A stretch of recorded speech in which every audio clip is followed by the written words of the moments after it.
Ê, chăm xanh lên đi, chăm xanh lên. Ngủ ngọt hết, mặt ngọt. Thấy không?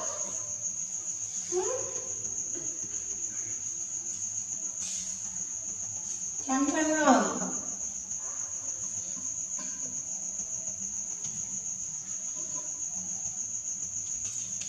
Chăm xanh.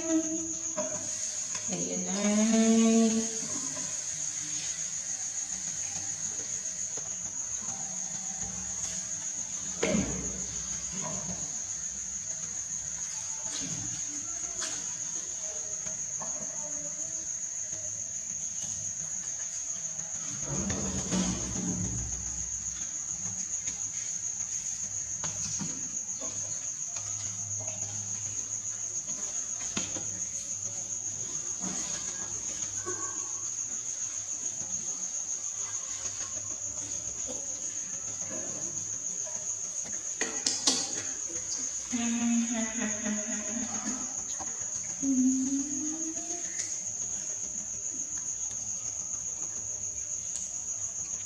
Mama get out.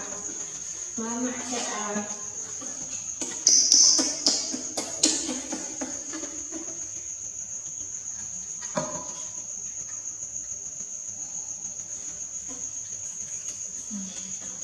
Mama get out này.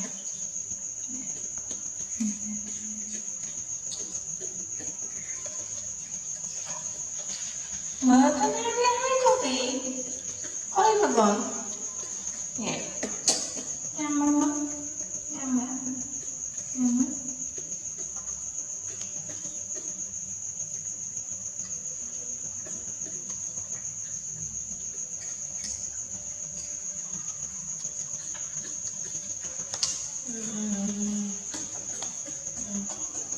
Cái gì chơi nhắm lại hết rồi.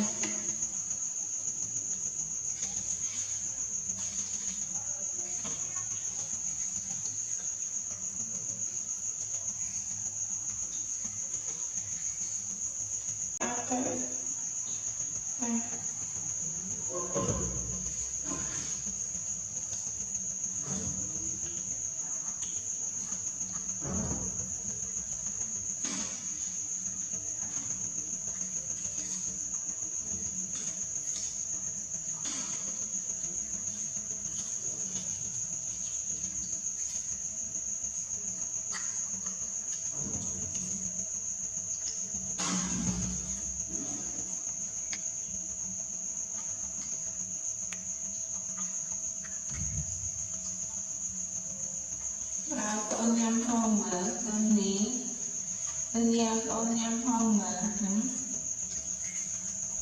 con nhắm không mà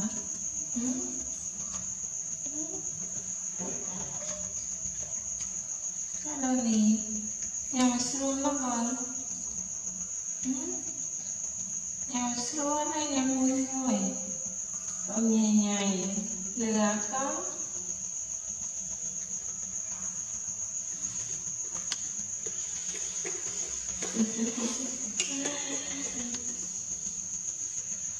Nhắm lại nhắm lại nhắm lại.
Ini mah coi đi nào.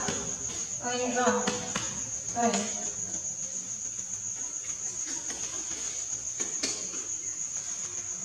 phần lên xong rồi Coi.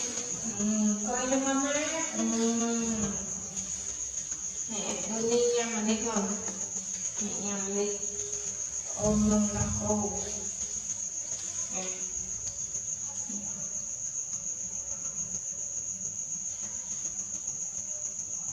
Nè.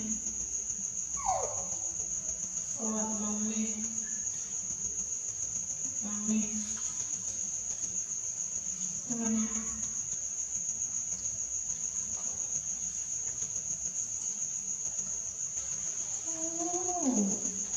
Thở với con. Đọc cho Lan mở. Cho Lan mở con.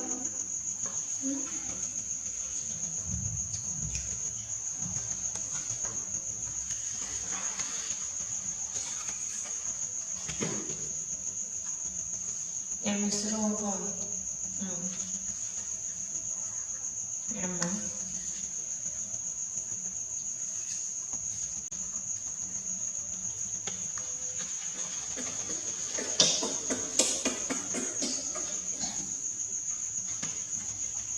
Coi khó quá. Coi khó. Coi nhanh xuống. Nhanh. Coi nhanh.